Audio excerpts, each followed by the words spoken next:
One of the great challenges for me in the early days of COVID was being unable to see people. The quarantine, the isolation, all of that prevented me from making hospital calls, nursing home visits, even visits to people's homes. I had to rely on words, phone calls, texts, most often reports from other family members about what was going on. It was so difficult. I just wanted at times to see for myself what was happening. In John's Gospel, shortly after the Palm Parade, the triumphal entry of Jesus into Jerusalem, some Greeks come to Jesus, and their request is to see him. Philip goes to Jesus and informs him what's going on, and Jesus responds with a rather cryptic answer about, unless a seed falls into the ground and dies, it cannot bear fruit. Now, those of us who know the rest of the story know that Jesus is referring to what's coming later in the week, his own death on the cross and eventual resurrection. But it still strikes us as an odd response to those who want to see Jesus. Later, after the resurrection, Jesus appears to the disciples in that rather spooky breaking into the upper room while the doors are locked, just showing up. Shalom, y'all. Peace be with you. And he shows them his hands and his side, the signs of the crucifixion, and they believe. But Thomas isn't there. He wants to see for himself. And so next Sunday, Jesus shows up, and Thomas is shown the wounds. And he exclaims in the most powerful confession of faith in John's Gospel, "My Lord and my God." Seeing is believing. It's what makes these days so difficult.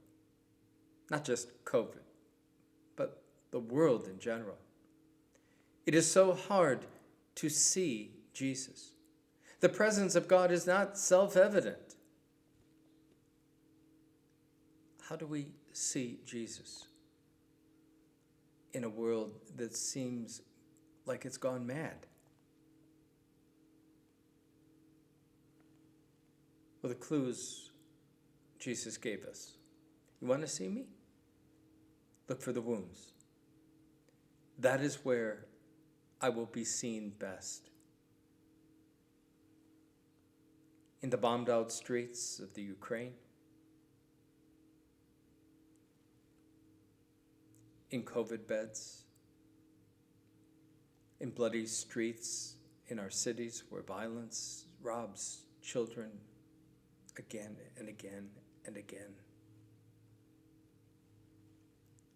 In the brokenness of relationships, in the brokenness of our bodies, as health and age ravage. To see Jesus beside the open graves of our friends, loved ones.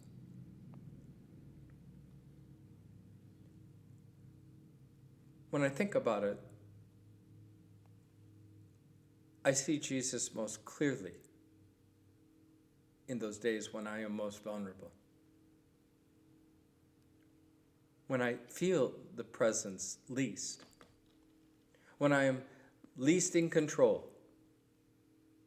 When my world, my sphere has gone wacko. And I can't find my equilibrium. When the darkness closes in. When the frustrations rise. Where nothing seems to make sense. It's precisely in those moments that I find Jesus most evident. But oftentimes, I have to rely on others to point that out. I can't see. My eyes are clouded by what's going on in life. I need to hear the word again, that there is hope, that there is life, that there is resurrection in the midst of death. It is what we are called to be for one another, a living word that is able to point out the presence of God, even in the midst of our brokenness, our darkness. To be a word of light and life. It is no accident that John's gospel begins with those powerful words, "The Word became flesh and dwelt among us." It didn't stop with Jesus, but that word continues to come to us in the lives of those around us, in those simple, ordinary actions that at other times in our lives would be overseen. But when we are most vulnerable, they may strike us as matters of life and death. They may be that lifesaver that is thrown in the midst of the darkness and the stormy seas. We are the Word enfleshed, sent to one another. In the midst of the craziness, God continues to send us out. But before he does, he feeds us and nourishes us. He reminds us with that word. It's not an accident that Jesus shows up on Sunday morning with the disciples after the resurrection, because that's where he most clearly shows, again in the wounds, in his broken body and his blood poured out, in that crazy broken body we call the church. He brings a word that he is risen. He is risen indeed. And if we want to see him, we need to just look and listen. We walk by faith and not by sight, with gracious words draw near.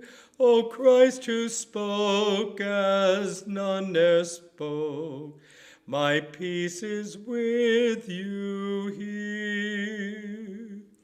We may not touch your hands and side, nor follow where you trod, but in your promise we rejoice and cry, my Lord and God. Help then, O Lord, our unbelief, and may our faith abound, to call on you when you are near, and seek where you are found. For you, O resurrected Lord, are found in means divine, beneath the water and the wood, beneath the bread and wine. And when our life of faith is done, in realms of clearer light, may we behold you as you are, with full and endless sight.